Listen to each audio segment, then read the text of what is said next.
Today's daf is daf mem aleph, and our Mishnah is a continuation of the previous Mishnah, and we're talking about ones and mefata, and now we're introducing a new principle called mod v'knas poter. So with regard to ones and mefata, there are two payments that are fundamentally different one from the other.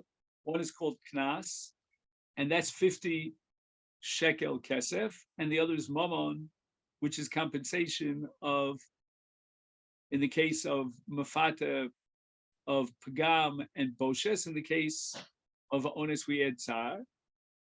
And this principle of mod v'knas poter will only have an impact on the chamishim kesef. It will not have any impact on boshes upagam. Omer pitisi as bito shel ploni. The man comes forward in front of Bezdin. There are no witnesses that could testify to the crime, and he confesses in front of Bezdin that he's obligated under the law of Pitui to pay the knas of mafata. Is mishalim boshes pagam al piatzma v'yein mishalim knas. He will not pay the chamishim shkolim because mod v'knas is potur, but he will pay for boshes upagam. And in the case of ones, we add tsar. Omer Ganavti, the same principle will apply to kefel of a ganav. Kefel of a ganav is likewise a knas. Is mishalim misakeren al piatzim mishalim tashlumei kefel. V'yein mishalim tashlumei arba v'chamish. So anything above what's called keren, the principle, the actual value of the object, above and beyond that comes under knas, whether it's kefel or even more than that, al v'hei tavachu machar, and none of those payments will be incurred if he confesses the crime. Again, we're talking about a case, we always have to emphasize this, where no external evidence is available. There are no agents. That's why once there are agents, then there's no din of mod v'knas poter. Hamis shori es ploni. And now we get into the chiv called kofer. And the Torah says in Parshas Mishpatim, the imshar nagachu mitmol shel shova who had bebola v'lo yishmerenu behemis isha isha shar yisaka v'gam bol of yumos im kofer yushas olav v'nasan pidyon nafsho kechol yushas olav. So we have a payment which is explicit in the Torah that's called kofer, and the Gemara in Masechet Bava Kama Daf Mem records machlokas tanoim as to the nature of the chiv kofer in a case of a shar hamuad, and the bailim were negligent in guarding the shar. The shar went out and killed a person, and he has to pay kofer. The owner of the shar will pay kofer, and that will exempt him from misa b'dei shamayim, because the pasuk says gambol of yumas. And now we have two tanoim who are arguing in Masechet Bava Kama as to the nature of that payment of kofer. Some say it's a knas, and some say it's mammon. Our Mishnah reflects the shita that the nature of the payment of kofer is mammon, and therefore our Mishnah establishes that when one confesses emis shorius ploni, o shoro shel ploni, harezim mishalim al piatzmo, kofer is considered a payment of mammon. Again, you might ask, how can you compensate the death of a person? But nevertheless, the Torah imposes that chiv to pay mammon to the yarship, and that mammon will be evaluated by the worth of the person who was victimized, died, and will shots up how much he would be worth as an eved nimkar b'shuk.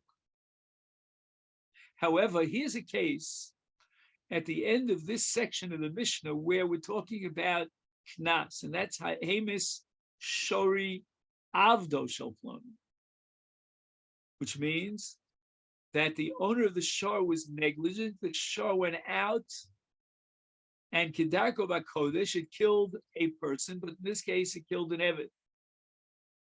Ein mishalim el piatzma. The Torah says that the owner of the shar that killed an eved will pay shloshim sloim. Shloshim sloim is katsuv. It is absolutely uniform for every single case, every single eved that died. We're not going to make any distinctions. Yesterday we had a whole discussion. Well, what if the Eved is an Okev Margolios? What if the Eved is only capable of Tfira? Makes no difference. It's the standard payment of Shloshim Shel Eved, and that is called the Knas. And if a person comes forward and admits that he didn't watch his Shar Muad carefully, and the Shar went out and killed an Eved, he's patur if he admits that in Beis Din, and there's no external independent evidence to establish that his Shar killed the Eved. It's only by virtue of his confession, and Mod of Knas is patur. Now the Mishnah just gives us an overall summary of everything that we learned. One principle that underlies the entire Mishnah, Zaklal, Kol HaMishalem Yeser al Mashehizik. For example, if a person pays kefel as a ganav, that's called Yeser Mashehizik. He only stole the keren, and yet he pays double that amount. Same thing will apply in, let's say, the case of ones. In the case of ones, he's going to pay 50 shkolim. That might be way beyond, the devaluation of her on the shuk that we spoke about pagam. And we have shloshim shel Eved and so forth and so on. In all those cases, who mishalem yeser al mashehizik is eino mishalem al piatzmo, it's knas, because it's more than his hesed. And just as a preview of coming attractions, the Mishnah omits another case, the flip side, which l'chor is also knas, and that's pachos mimashehizik. And the example of that is what's called chatzi nezek tam. Short tam, that's mazik, pays chatzi nezek, and according to one opinion in the Gemara, that's called a knas because it's pachos mimashehizik. And yet our Mishnah says that the concept of knas exhausts itself in yeser mimashehizik. What happened to pachos mimashehizik? Gemara says, "V'lisni on nasti." Why did the Mishnah, in order to convey this halacha of moder knas potter, why did it mention and focus all its attention on mefata? Why not ones? And the Gemara says, "Lo mi boy kama." It goes without saying in the case of ones, "Lo mi boy anasti de loka pogimle." There's a lesser pagam, believe it or not, in the case of ones. Why is that so? That's counterintuitive. You would think the pagam of this woman is even greater in the case of ones than in the case of mefata. No. The Gemara says just the opposite. In Pitui, there's a real pagam because he really ruined her reputation. He is established through his Maisa Pitui, when he seduces this woman, that her stature in the public eye, in the social eye, has gone really, really down. She's a wanton woman. I wouldn't trust her. You wouldn't want to marry such a woman. She had relations out of wedlock. In the case of ones, again, she has a certain level of pagam because she's a bu'ula, but on the other hand, she's guiltless. No one's pointing a finger of accusation at her, and therefore her reputation can still be maintained. So therefore, if you want to tell me a chiddush of moder v'knas patu, don't tell it to me in the case of ones. Ones certainly is a knas, because in ones there's no element of pagam.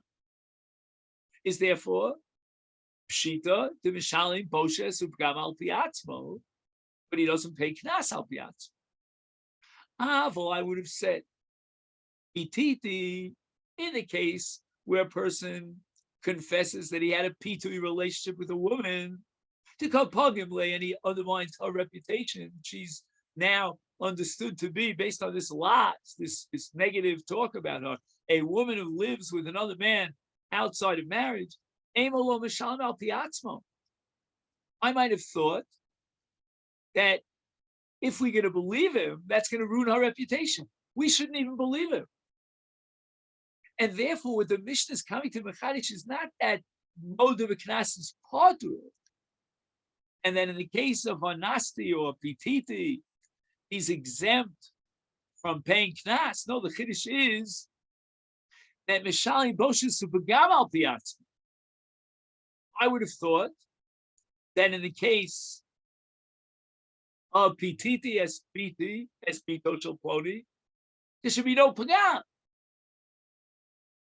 We're not going to trust him.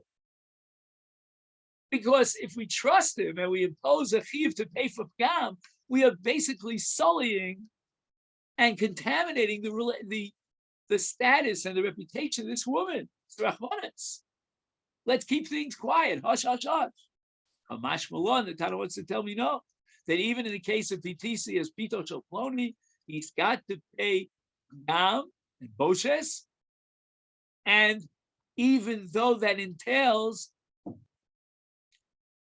a destruction, so to speak, of her reputation. Because otherwise, why did Bezdin afford her, actually to the father in this case, but why afford him Pagam? The answer must be that the story is true. And that they believe the confession of the Mefata that she had a PT relationship with him. And that's going to ruin her reputation. And that's the Gavaldige Chiddush of the Tana Mishnah, that Mishalem al Piatzmo Boshes Subagam. We're not going to worry about the spreading of slander and lies that's going to sully her reputation.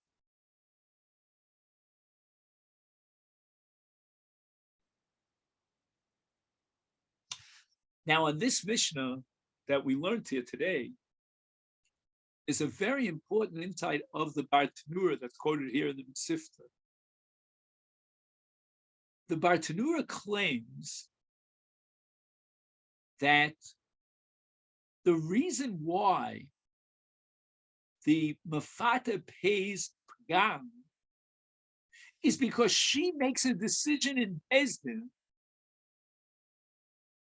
that it's worth it to her to collect Pagam even at the expense of jeopardizing her reputation on the market. She wants immediate compensation and Pagam. And again, if there's a father in the picture, he'll make that call, make that decision. And we'll see soon that the Gemara is going to vacillate about the following situation. What happens if she says, you know what? It's worth it for me this way. It's not worth it for me for that way. To what extent do we turn to her and say, look, your reputation's on the line? Maslisin Deloki Aitana, we should know that there's another Tana that descends. The Sanya Rab Shimon ben Yehuda Omer Mishum Rabbi Shimon. Af Boshes Upagam Eno Mishalem Al Piatzmo Shalo Kol Amenu Sheyifko Bito Shalplon. We do not rely on and trust his confession because that's going to undermine her reputation. Unbelievable. And here I was wondering, and I don't see it here. I'm lost in the. Why not apply the principle of Palginan Dibur? Why not say, look, we believe him in terms of his pitur to be mechayeves atzmo, to take upon himself a chiv to pay down. But we won't believe him 100% and then ruin her reputation by saying that she agreed to have this Maisa Peter.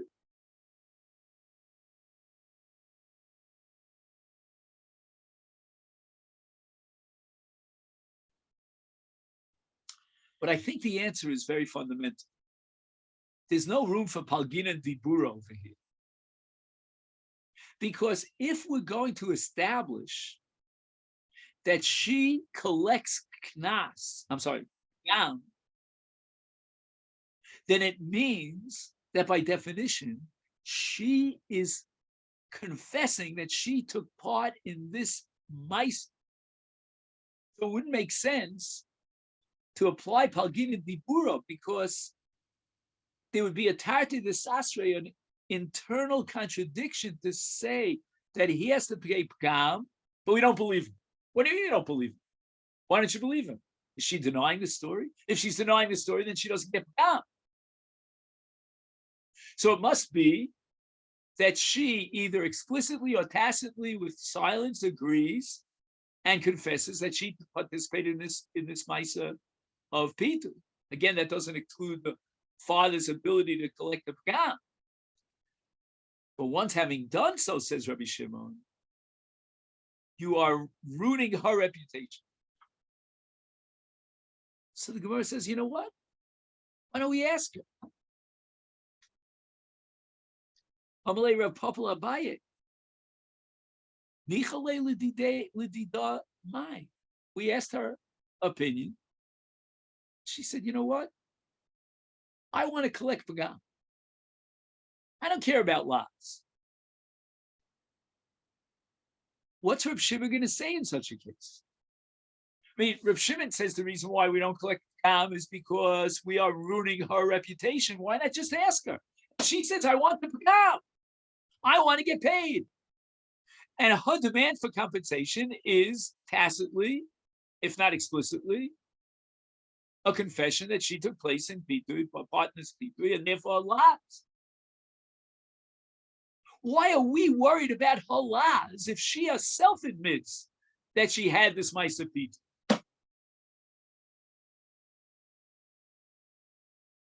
So Gemara says, you know what? He's not the balabas on the pagam.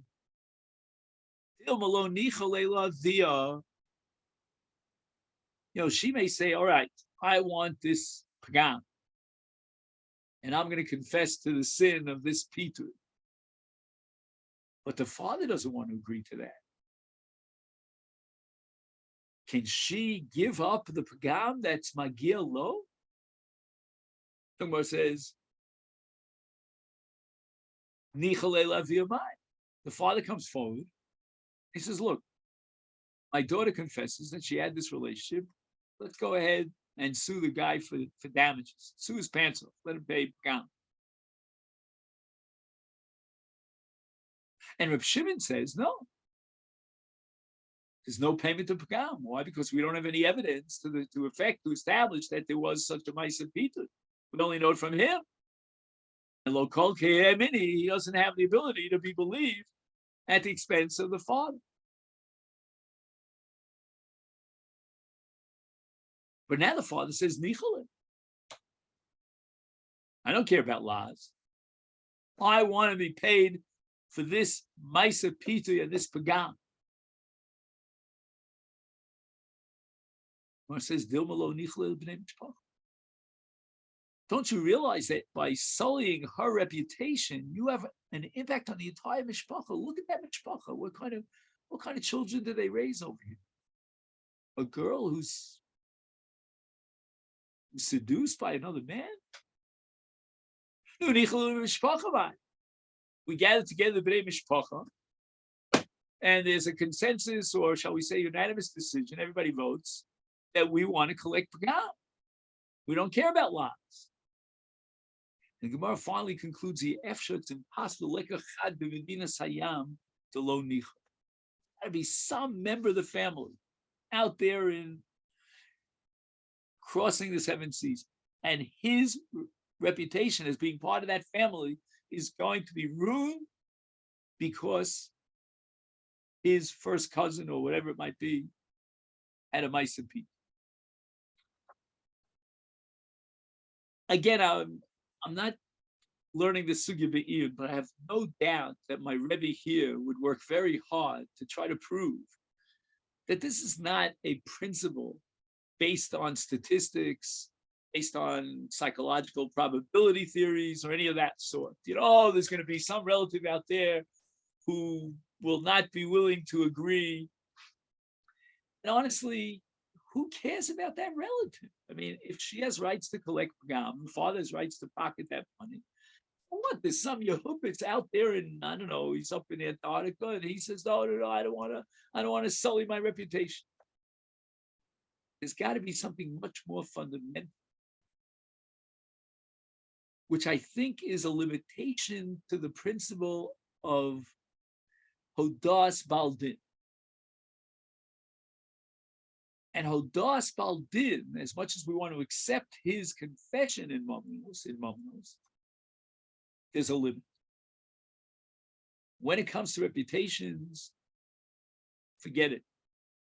Hodas Baldin is based on what your moda for yourself. You want to pay Boshes Upagam, and you admit the payment, fine. Now, in the case of Nezek, if a man is moda that he was Nezek, there's no independent evidence as such. He's not ruining either his reputation or anyone else's reputation. But here that you're playing with someone else, Hodas Baldin cannot be upgraded to the status of Kimea Eidim Tomi. We can't rely on the credibility of someone at the expense of somebody else. Now let's get back to the Mishnah. Omega Nafti Mishalim Sakeren. Hey, Misharius Plonio Shoro Shel Ploni. Hareza Mishalim Al Piatz. Itmar. Palga de Niska, Rav Popomar, Palga de Niska Bamona. Rav Huna Bereid, Rav Yitzchomar, Palga Niska Knasa. We have Machlokas Amaroim here between Rav Papa and Rav Huna. What is the status of Chatzi Nezek in the case of a short time? Is it called Mammon or is it called Knas? So now we're analyzing the Machlokas. Rav Papa Amar Palga de Niska Mamona to cause Savar Stam Shvarm, but Lav Bechezke Shimur Kaimi. Ubedinu din Mishalim Kuliv Rachmano who Bechayis Alei Dakati Lo Yayid Torah. Says Rav Papa, your average Shah. Now, again, I don't know what the ASPCA is going to say here because we're going to really damage the reputation of a Shah. A Shah is a dangerous animal. Every Shah can be a bull in a bullfight if you only train him. But the potential is there. It's late. A Shah, again, not a para, not a cow, but the male counterpart is a very dangerous being. And even though it's not a muad, it hasn't yet proved itself. Just give it time; it'll prove itself. And that's called lav b'cheske shimur kind. It doesn't have its natural shmira to inhibit it from going out belligerently and attacking and damaging. And therefore, you better give it a very good shmira. And the truth is, you deserve to pay nezek shalom if you didn't, if you were negligent and you didn't watch it properly, went out and damaged. But the Torah had rachmanis. The Torah says, you know what? You didn't hear the warnings over and over again about your shar. That time after time it goes out and it damages. Rav Huna Bereid Rabbi Shuamar, Palga de Nizka, Knasa. Apparently, he's not so guilty. Because Again, it sounds like a psychological machlokus about how to analyze the inherent propensity of an ox. I don't know, but right now the Gemara is saying is there's no reason to assume that your shar is belligerent until he gets trained for a Spanish bullfight. There's no element of negligence here, and the mazik, the owner of the shar, should not be paying anything. Ella what? Rachmanu de Kanse, the Torah imposed the knas. How much of a knas? Palga de Nizka. To warn him, my friend, you better watch your shar. And gradually, we're going to increase that warning until finally it becomes a chas shama shar muad, and then you're going to be high for everything. Nezek shor. And now the Gemara is going to try to prove that Palga de Nizka mamona from a whole bunch of sources. Simon, if you want a mnemonic device to remember it, Hizik, Ma, Vehemis, Klal. Apparently the children in Cheder used to memorize these Simon. Now we start with the first one. That's called Hizik. Anizak v'amazik bitashlumin. There's going to be a joint effort to pay compensation for the damages in a case of a short tam shehizik. Now, what does that mean? That there's a joint partnership. It means that the nizak, the victim whose animal was killed, was damaged, he's going to, so to speak, shell out of his pocket and participate 50% in the loss. I mean, that's not literally true, but he says, I understand that you're taking from the nizak 50% of the tashlum, because basically the mazik should be paying 100%. And the nizak is chipping in 50%. He's taking out of his pocket 50%, not literally, but figuratively. And why? Because the mazik should be paying nezek shalom. But if you're saying that the mazik should not be paying a dime, not a single dime, it's a short time, and a short time is beches stam shia stam shvar beches shimur kaime. So if that be the case, hashta the lav di dekashot b'tashlumin isay.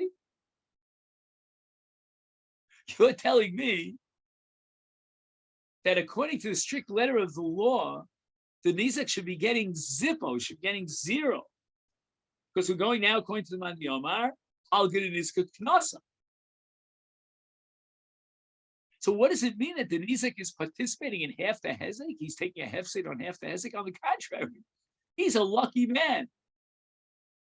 He received 50% of the damages gratis when he doesn't even deserve it. So what do you mean he participates in paying out? On the contrary, he's not taking half of the hefset. He's getting a profit of half the nezek. I think where answers lo nitzchal l'chasna vela. Now here's the issue. If Reuven Shar kills Shimon Shar, and the animal is dead, the carcass of Shimon Shar begins and rapidly deteriorates. It's what you call decomposition. A nevela has a pretty significant market value. You could sell it to a guy. He doesn't care whether the animal was shechted properly, the Heilige Shochet, or whether it was killed by another animal or a bus or a truck. What difference it makes? But that's only a fresh carcass, which can be used for its meat by a guy. But in the case of the cadaver of the animal that's rapidly deteriorating, who's got to deal with this animal? The carcass at the time of the nezek, when it died, when the animal died, the victim died, was worth 100. A live shar is worth 500. So now we have to understand, what does the mazik pay to the nizak? One way of saying is, bailim mitaplim b'devela. The mazik says to the nizak, take 400 and go run. Here's your dead animal. The carcass is worth on the market 1/5 of its live value, meaning it's worth as an avela 100. The nizak, just to explain the other shita, says to the mazik, wait a minute. I have to refrigerate the carcass of the animal till I find a good buyer for it on the market? You're the one who caused me this nest. You should be metapo with the nevela. Sometimes it means calling up the nevela from the bottom of a bar. That's your problem. I want 500. I don't want to deal with the nevela. I don't want to have to haul the nevela up from the bottom of the depths and freeze it or sell it in the market. I don't want all that tircha. You take that tircha. And now the Gemara is telling us that pchas nevela is something that the nizak will suffer. He's going to take that loss of pchas nevela. And the mazik only has to pay 400. They will take a little break. So let me be back in a minute.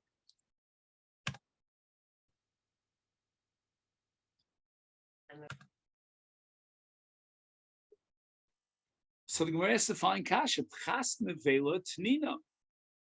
It doesn't make sense to say that this mission is coming to mechadish a new din, a new principle of pchas nevela and nizak, that the nizak has to deal with the carcass, and the mazik only has to pay 400, because we have that in a different mishnah, this nan, and this mishnah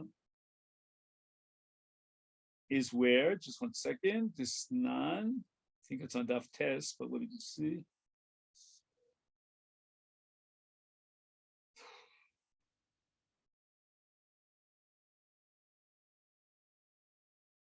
Daf Tes, correct. So the Mishnah says the following, and the Mishnah is listing the laws of mazik and the payments that a mazik is chayiv to pay. And it says tashlume nezek.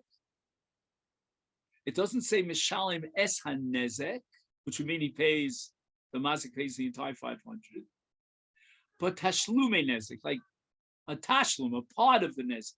Malamed, and this teaches us, it's the headache of the bailim. Mazik says, I damaged you 400. Here's the carcass. Go pick it up, haul it up from the bottom, and market it. Your problem. The Gemara answers, no, chada b'tam, chada b'mud. I need two chidushim of two different mishnayos as far as bailim and taplim and velu, one for short tam, one for short tzrif. In the case of tam, the mazik is left off the hook. We want to be more compassionate because the shor has not proven itself and established itself to be a belligerent mazik, and therefore let the nizak deal with the nevel. Hey, I don't have any tolerance for the mazik here because it's a shor bua. Time after time after time, we've warned him to watch the shor, and he didn't do so. In that case, maybe we should say to the mazik, you pay the entire 500. That was the damage. The shor alive on the market was worth 500. And if the nizak says to the mazik, you know what, Mr. Mazik, you want to save yourself something and subtract from the 500, you go down and sell the nevela, get the money from the nevela, and pocket it for yourself. The meantime, I want to be paid a full 500. You've got a shor muad. You're totally guilty. Iyashme'inon muad. Interesting. We have a fakir to svara. Mishum de komashal kuli. Maybe we should be compassionate on a shor muad. Has to pay 500%. I mean, say 100% of the damages. And now we can let him off the hook as far as the nevela and say the hezek was only 400. Aval tam. We're being very compassionate for the shor tam. He should be paying nezek shalom, and instead the Torah had Rahman on him and said you only have to pay chatzi nezek. Aim Allah. Maybe in this case, we would say that, you know what? Let's be more machmir on the tam. The Torah gave him a little license, a little leeway and compassion, and said that he only has to pay half the nezek. But in this case, he should pay the full half of nezek, and we're not going to subtract the value of the nevel. Toshma, we had in that Mishnah Mabin tam l'shor muad. In the newer Masiftas, they always tell you where it is, but this is an old Masifta. Let's look at it. Dalid Tezayin Amid Beis. So this is Baba Kama Tezayin Amid Beis. Hatam Mishalim Chatzi Nezik Migufo Umuad Mishalim Nezik Sholem in Aliyah. V'lo Ketani Shatam and Mishalim Al Piatzmo V'Amuad Mishalim Al Piatzmo. According to you, that Palgad and Nizka is Knasa. Then when the Mishnah is listing the differences between shor tam and shor muad, it should have listed the halacha of modeh b'nezek. If he's modeh b'nezek, then if it's a shor tam, he doesn't pay because modeh b'knas is potter. Holding now palgan nizka knasa. Whereas in a shor muad, he has to pay the entire price because it's mammon and it's not knas. Instead, the Mishnah focuses on chatzi nezek versus nezek. Shalom migufo versus me'aliyah. Migufo means that he doesn't pay a payment that exceeds beyond the value of the mazik. And me'aliyah means he pays no matter how much it is. The damage might have been 100, and the shor itself that was mazik is only worth 50. It doesn't matter. He pays me'aliyah. And the more answers Tana the Shir.